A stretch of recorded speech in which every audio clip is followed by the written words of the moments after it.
how to log in X app on iPhone.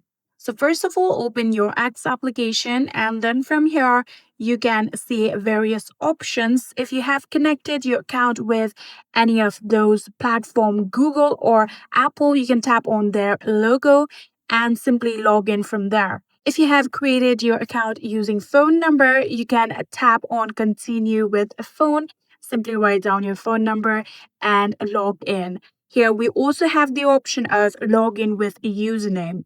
So if you want to log in through your username, you can also do that. But in here, we're going to log in through our email. So tap on this icon right here.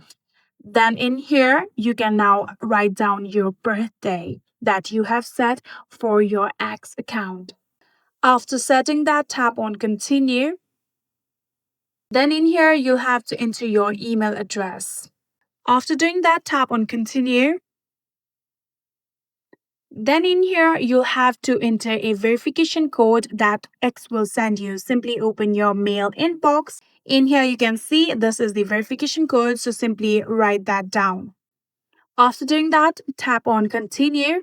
And just like that, here you can see we have successfully been logged into our account. You can tap on your profile icon right here and you can see your name and username. And that is it. I hope this video was helpful to you guys.